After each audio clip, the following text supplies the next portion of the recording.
it's possible to use many of the underutilized spaces to create income for you at your house. And the sooner you start, the better.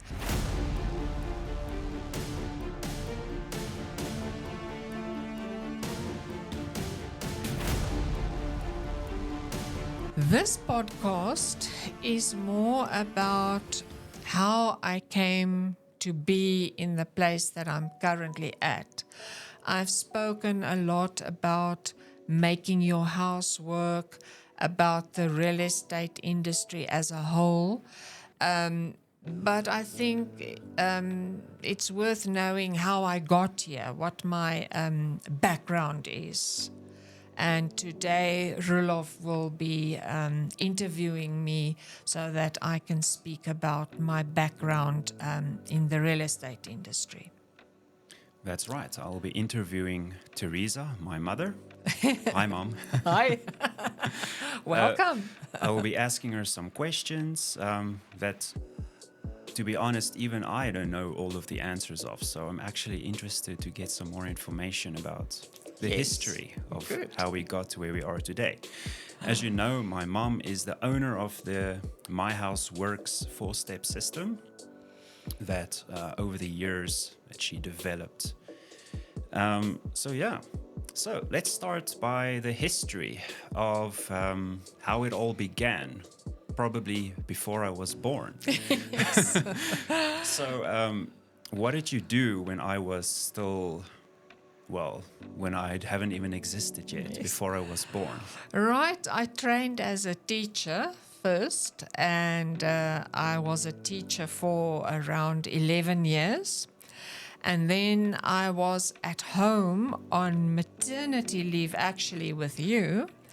And our neighbor at the time worked for the Department of Foreign Affairs. And he came over to us every evening, and then we had tea after dinner, etc. And because he was with Foreign Affairs, he got sent out of South Africa on postings. And during those periods, he needed a real estate agent to look after his house and to put tenants in it. So one evening, he suggested that I look after his house because he thought I would manage to do it, and your father was in the building industry. He thought it would make a good combination. And so I said, yes, I will gladly do that for you. And I started with the one client, learned the ropes, and the portfolio gradually grew. I looked after more and more properties. And then I resigned from teaching, and I did this full time. It suited me because the hours were more convenient if you have a family than like a teacher's hours would be. I had a bit more freedom, and yes, I really liked working with people, both landlords as well as tenants, and the long-term relationships that developed from that industry. I really enjoyed that. So I attended courses. I first started out on my own, and then later a real estate company invited me to come and join their offices and be responsible for the rentals, which I then did, also for quite a few years. And then there was a split, and some of the people at that real estate company left, started their own thing, and I joined them.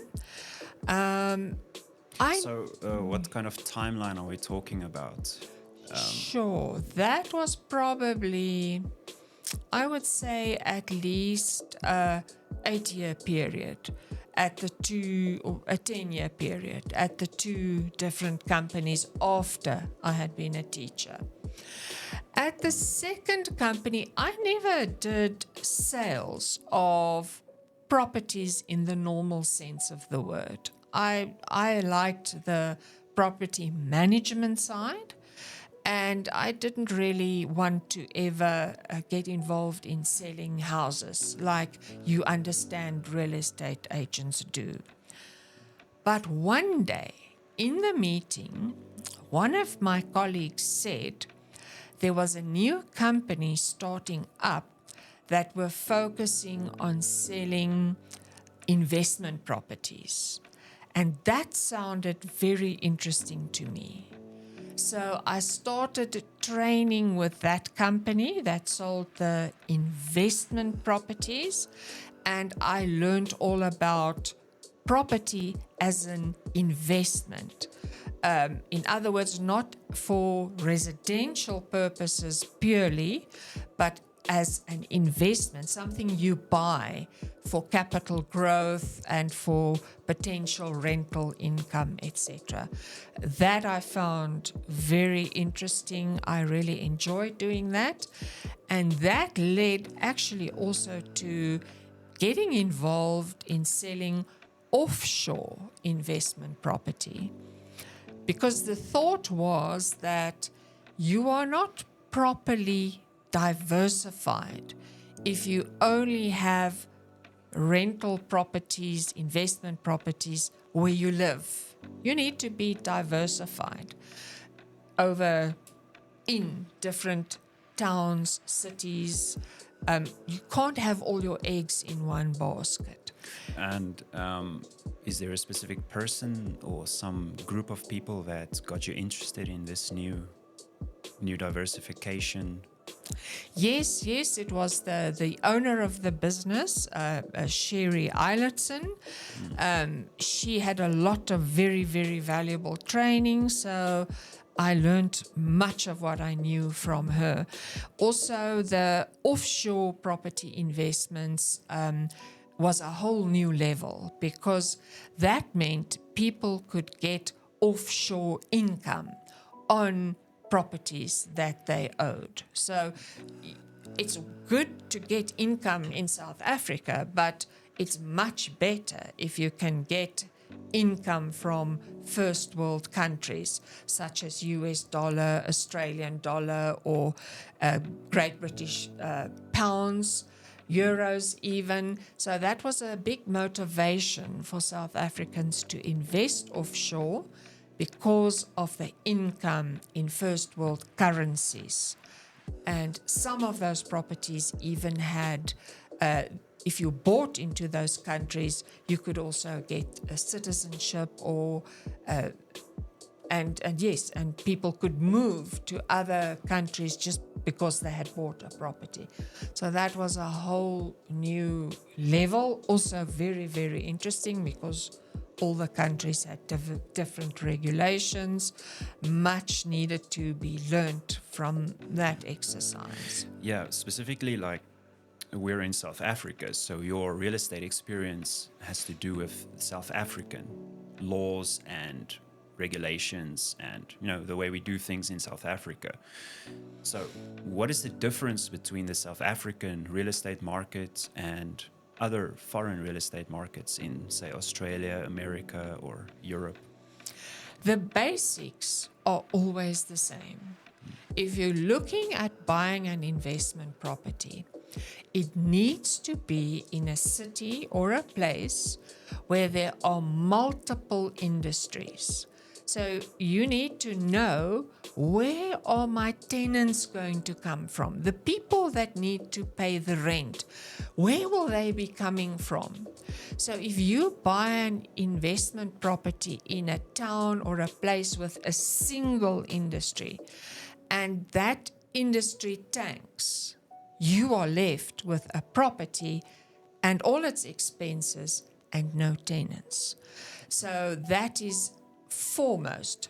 Invest in a city or a place where there are multiple industries, medical industry, industrial, universities, any type of industry, because if one market doesn't perform so well and people maybe lose their jobs, then there are other tenants to fill their spaces.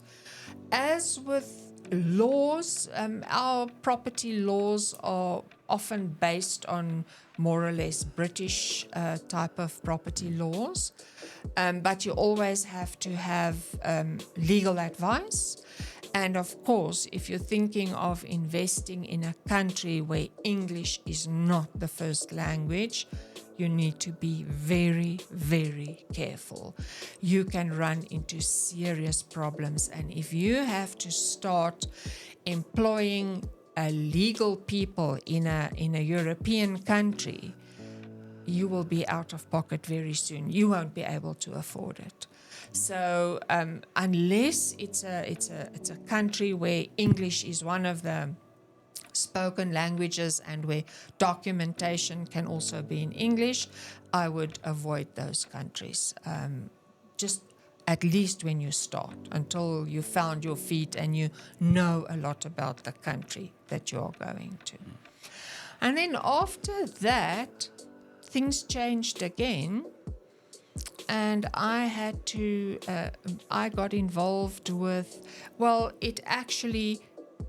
the opportunities grew. And we eventually went on not to investing or assisting people to invest in residential real estate, but in commercial real estate. Now, residential, So you switched. You were always involved in residential real estate, and then you also got involved in foreign investment in residential real estate. Yes, and then you started switching to commercial real estate. So, what timeline is that? How many years ago would you say was the commercial real estate? I would say the last 8 years has been mainly medical commercial real estate. Medical. Yes, and specifically in the United States. Now, if you have residential property that you are renting out, no matter where you are, you have the same issues. Whether you're in South Africa or whether your property is in the UK, you have the same problems. Tenants coming and going, damages, maintenance, hot water cylinders going, and then when you have to start paying tradesmen in euro or in dollars, it becomes very expensive with our currency that's so weak.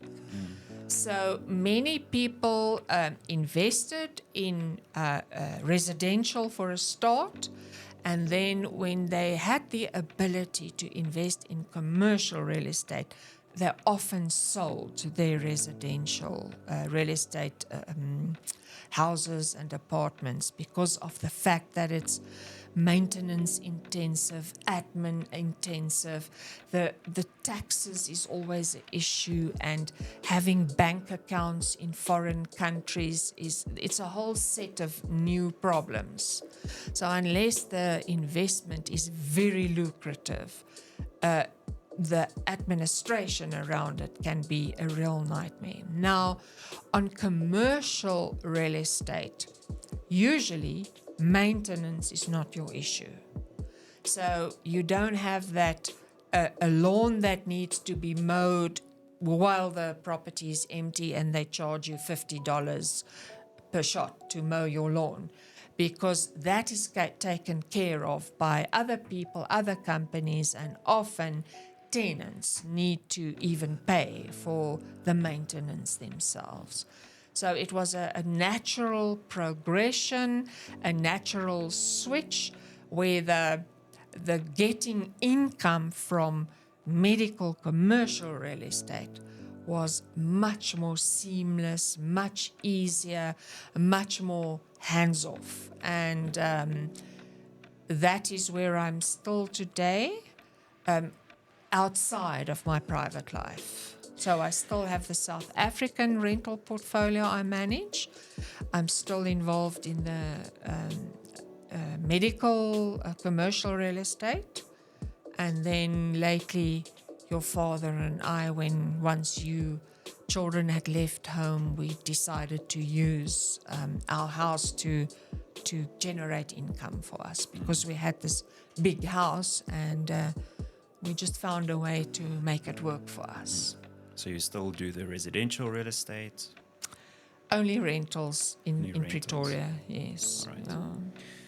All right. So, and now you've gotten to where you are, and you started your own Airbnb, Yeah. which was the beginning of the My House Works, where Yes. My House Works means that your house is working for you, making money for you, and you just sit back Yes. and receive the guests. Yes. And so when did you start with the Airbnb, where you started? It was around 5 years ago. We first took your and your brother's bedrooms and converted those two into a self-catering apartment, bearing in mind that when you came to visit, it could still be part of the main house.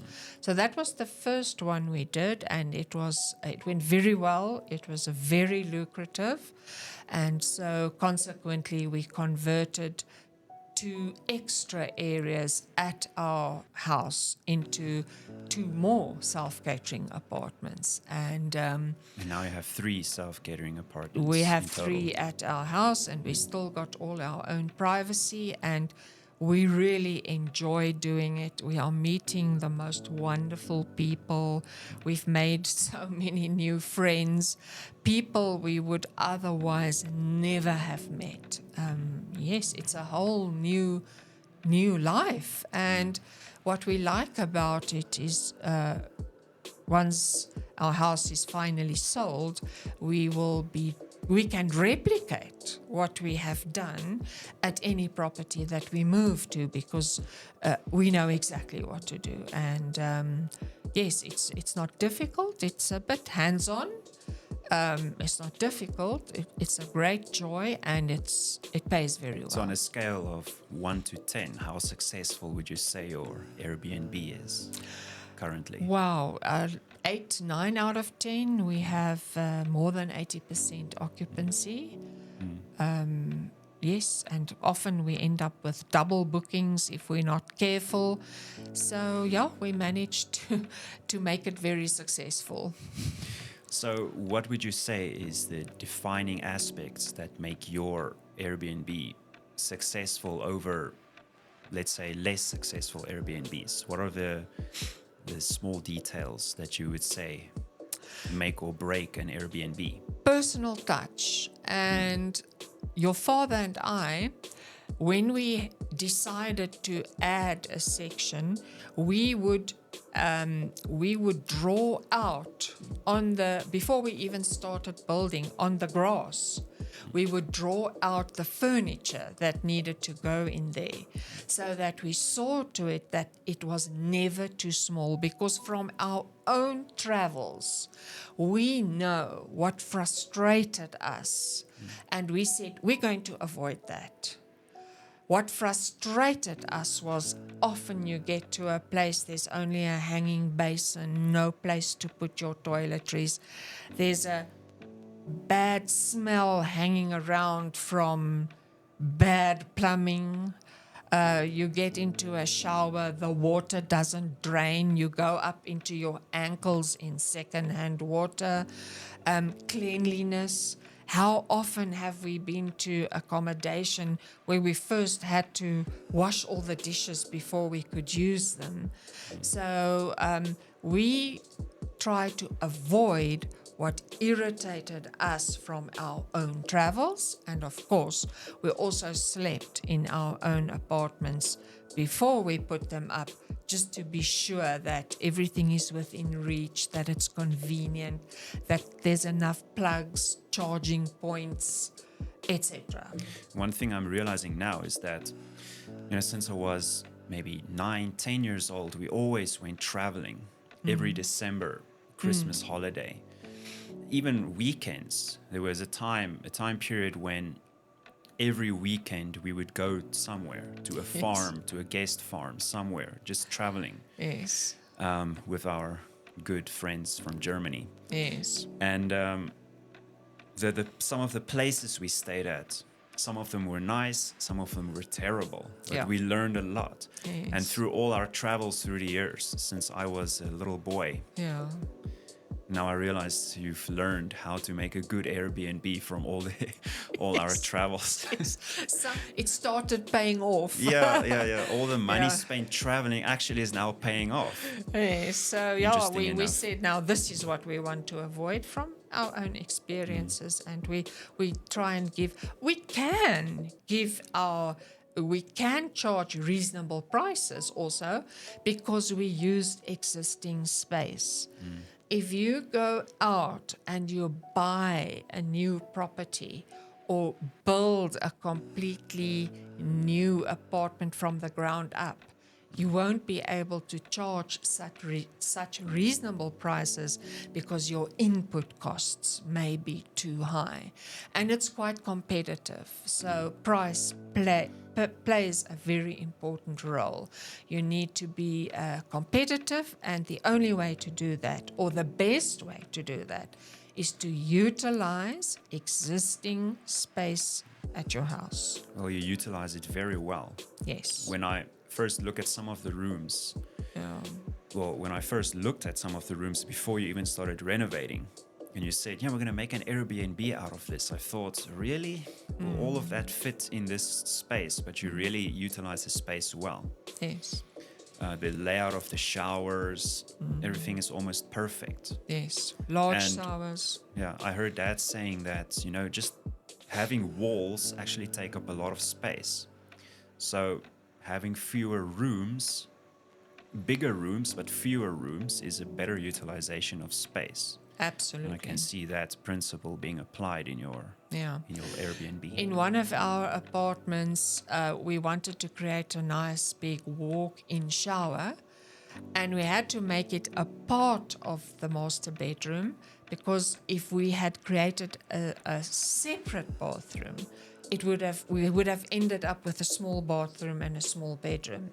But we did manage to create privacy in that shower area, because we know from many people that they don't like an open shower in a bedroom. So we did see to it that there's privacy, even though the shower is part of the main bedroom. Yeah, and of course the toilet is separate with its own door. Yeah.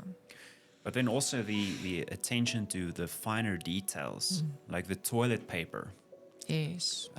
You have your special Stamp. stamp that you put on the toilet paper.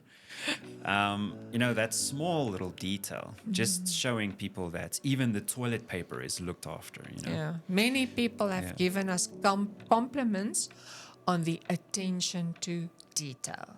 Yeah. And no clutter. We don't want clutter in there. It's nice to keep it clean and fresh looking if there's no clutter. So what is in there is essential, and just a few items to create a good, pleasant ambiance. Yeah, there's no unnecessary furniture or too many things that, Yes. I want space to put my suitcase. Like I'm traveling from China, so I have a big suitcase.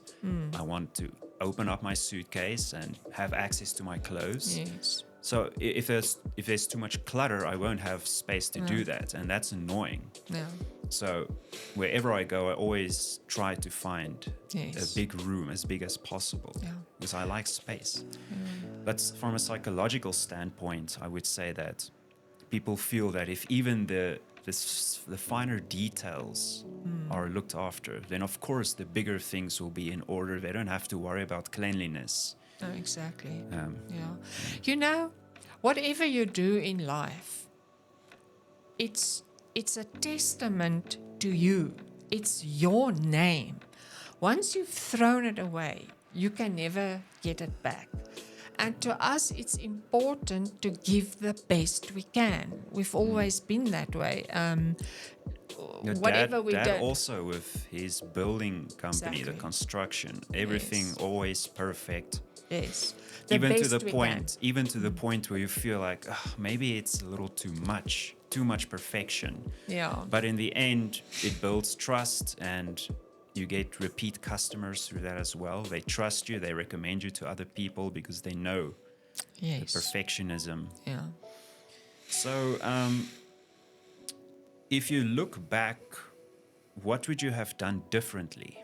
In my life. Well, I guess I would say in your life, but more in the sense of the Airbnb. If is there something you think you would have done differently, or would you have started it sooner? Or Definitely, we would have started sooner. Mm. It was only later that we realized that even while you were still at home, we could have utilized sections of our house to generate income for us. Not necessarily via Airbnb. There are many other things you can do in underused, utilized space at your house. How many people have a storeroom? It's just packed full of rubbish. It's just there. It doesn't generate any income for you. It's possible to use many of the underutilized spaces to create income for you at your house. And the sooner you start, the better, because that income will allow you to pay off your mortgage sooner, to save more. It will put you years ahead of people who don't do that. And there are people who don't want to share their space, but the sharing economy has brought us many, many, many opportunities. I'm so excited about it. I've actually got a list of businesses you can run from home while using underutilized space at your house. So it's not only Airbnb, there's much more you can do. Yeah, I think maybe many people feel that they don't really want other people walking around their property, coming and going as they please. Like you feel like it's your property. But Yes. I think we also had that mentality in the past. But Yeah. then after starting the Airbnb, you just realize, no, it's not Yeah. that big of a problem. We still have our privacy. Now, have there ever been any clients, any hosts? No, you're the host. Any Guests. yeah, that gave you some trouble, and how did you deal with it? It was like, I would say in 5 years, we had the situation about 3 times. It was guests who didn't understand the ethos of Airbnb. I share my house with you. In turn, you need to behave in a certain way. And also, the neighbors always need to be considered as well. So, on about 3 occasions, we've had guests that we had to remind them that they couldn't have parties, that they needed to keep the noise down. And on one occasion, we really had to ask them to leave. But Airbnb is very supportive in such cases. Yeah. So how did you deal with it? Well, your father went up to them and asked them, told them we're getting complaints from the neighbors and they will have to leave. And because they realized they couldn't carry on with their noise and drinking and everything, they said, okay, we'll leave. And they left. Yeah. And do you have to return the money, or No. how does Airbnb deal with this kind of situation? I provided what I promised. I gave them the space. I had booked it out for them. So my part was, I adhered to my part of the contract. They did not adhere to their part of the contract. So they had to leave and find another place to go to. Yeah. So Airbnb is very reasonable in dealing with conflicts. Absolutely. And also with damages, we've had to claim, I think, about 2 or 3 times. And if you follow the process, they are very good at replacing items for you if it's from damage from a guest. I just need to make clear that this podcast is by no means sponsored by Airbnb. No, not at all. It's just, give credit where credit is due. Absolutely. And your business has been greatly advantaged, Yes. boosted by Airbnb. Absolutely. So credit where due. It's our favorite booking site, favorite booking site. How does it compare to booking.com, for example? It's much more user-friendly.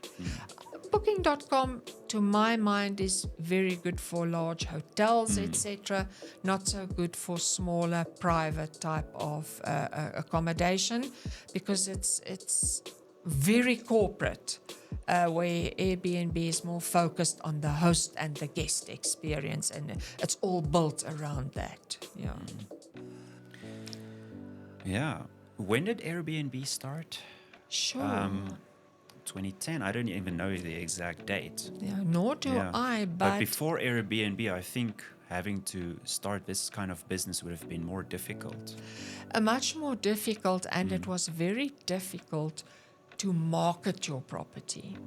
You either had to have your own website, you had to pay publications to advertise in, for example, a travel magazine, and it was very costly, and it was only valid for one edition.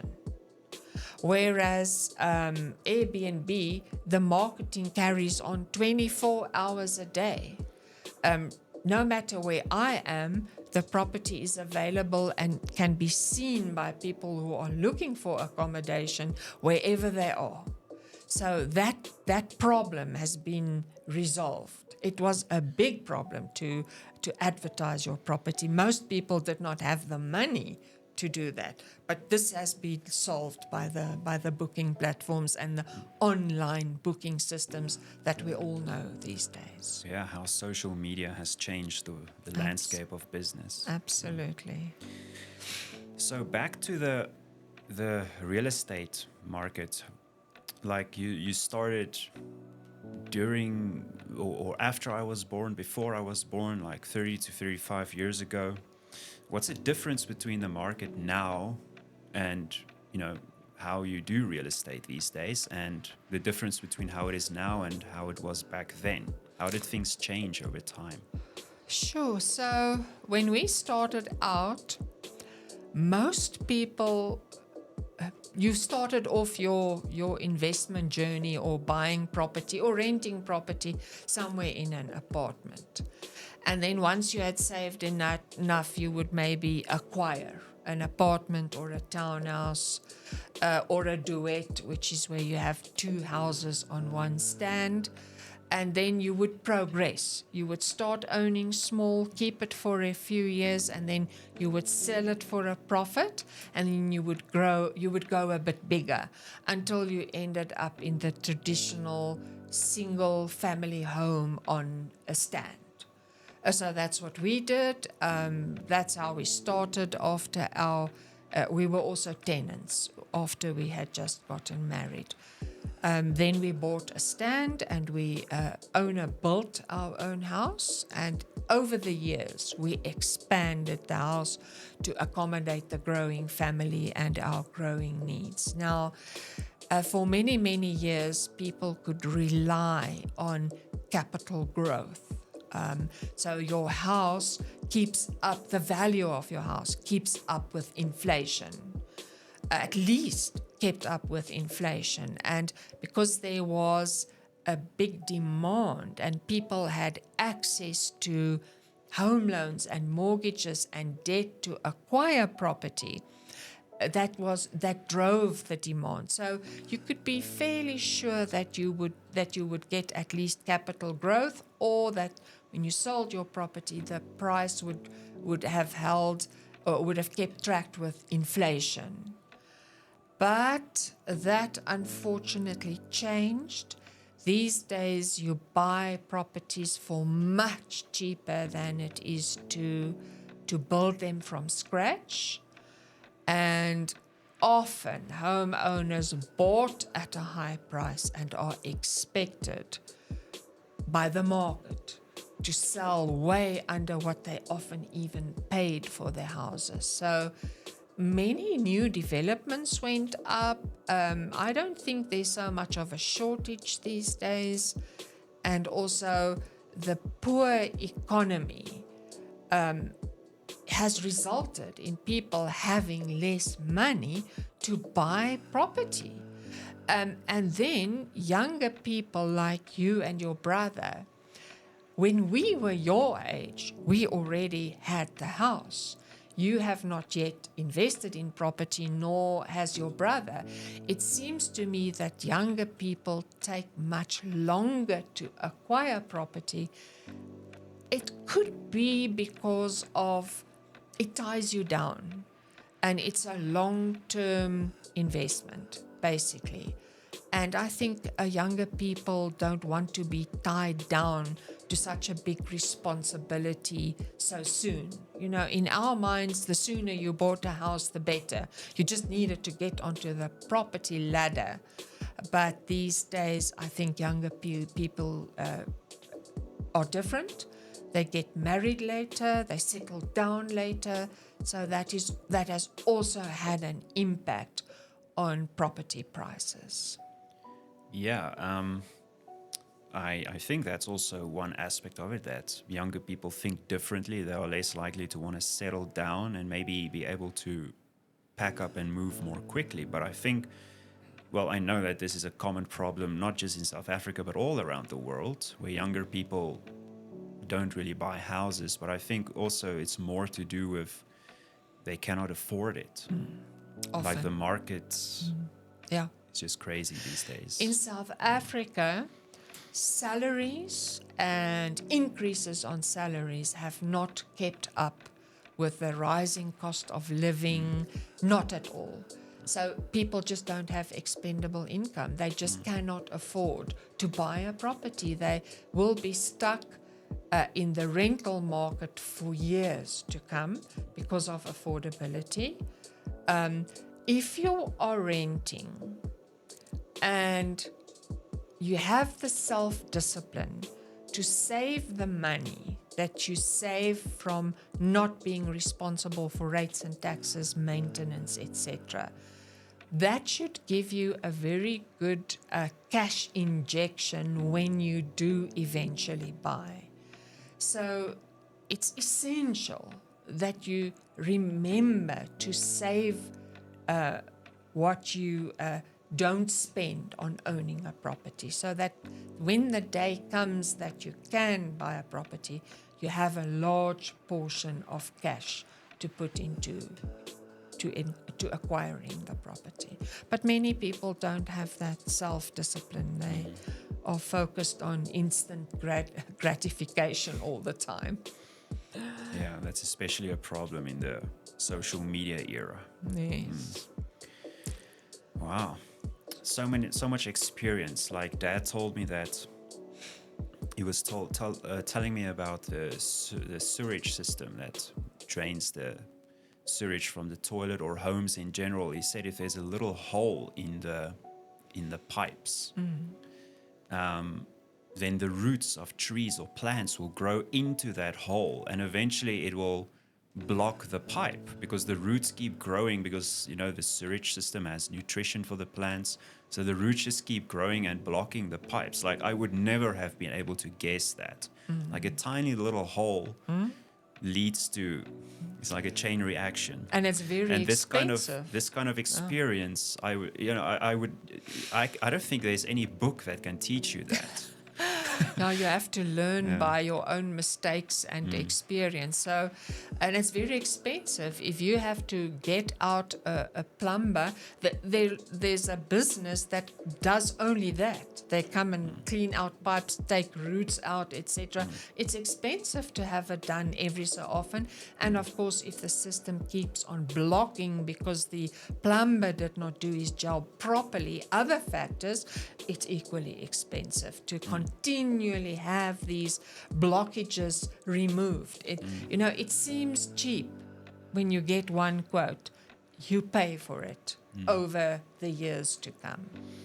And also, it seems like these days people just cannot retire anymore. You need a source of income. You cannot just rely on the money you saved up through the years and your pension to survive after the age of 70 anymore. You need an income because, like, you need to fix the roof of your house. a big portion of your money goes. You need to fix the gearbox of your car, another big portion of your money goes. And eventually you just realize, no, I cannot retire. I need to keep working. Exactly. And you live longer than people used to live. So you don't want to use your capital, and this is where it's very important if your house that you are already paying for can generate income for you.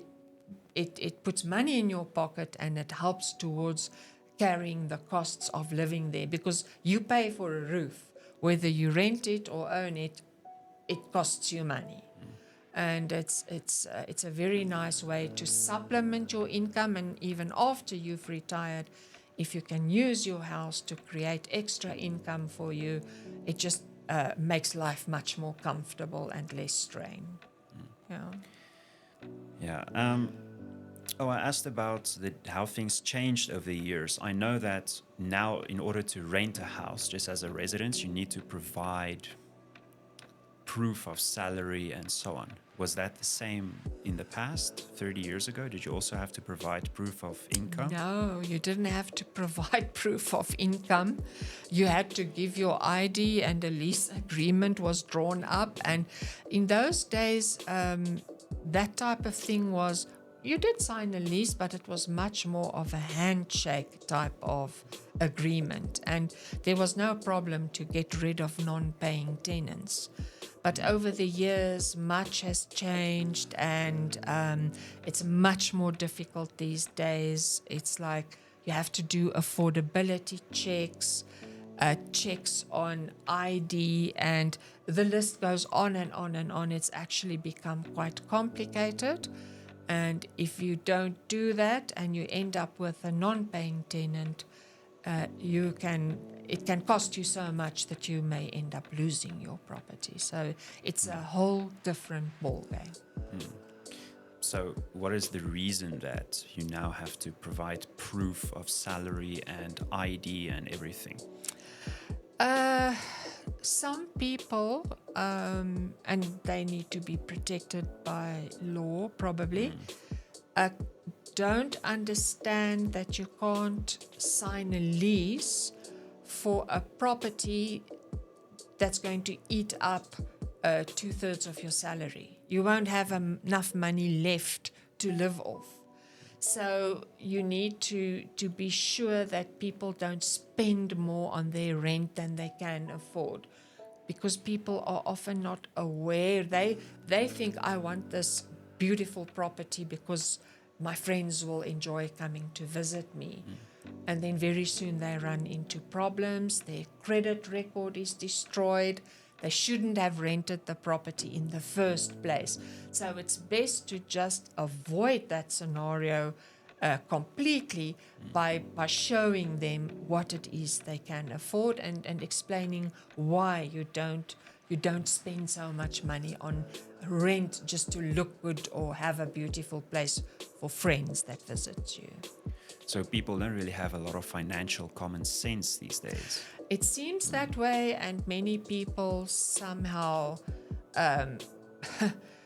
they don't think properly. They don't overthink what they're going to do, what they get themselves into, and then, when it runs into problems later, it's a lot of tears. So we need to do it that way, and then everybody is protected. Landlords and tenants don't end up getting bad credit records. Now in China, where I live and work, if you don't pay your rent, the landlord kicks you out. But here in South Africa, the government gets in your way. You cannot just, there are laws to protect them, and you cannot just kick out a non-paying No, you need a court renter order. out of your... You need a court order, and that's very expensive. In China, the police won't even get involved. No. Like the courts, police know, like the landlord, you need to deal with the landlord himself. And if he's not happy and you don't pay, then You're out. you're out. But also it does cause a little bit of problems. We have unfair landlords. Yes. But in general, it's much less complicated just renting a house than in South Africa. Yes. So the legislation, in a sense, tries to protect both parties, but often it's the landlord that ends up, losing out because of the protection of tenants. And I'm not saying that tenants don't need protection. You do have and have had unfair landlords. So often the legislation was for a good cause. But like everything, there's too much is not good enough and too little is not good enough. It's finding that balance. But, you learn to deal with legislation and to avoid problems from the start. All right. Thank you very much, Mom, for answering some of my questions. I learned a lot. Yes. Even some things I never really knew before. Thanks for coming on. And yes, I hope it's valuable for many young people out there that still need to learn about real estate. I also hope it will encourage some people to think and look differently at their properties. Absolutely. To make use of it. Yes. Thanks. Thank you.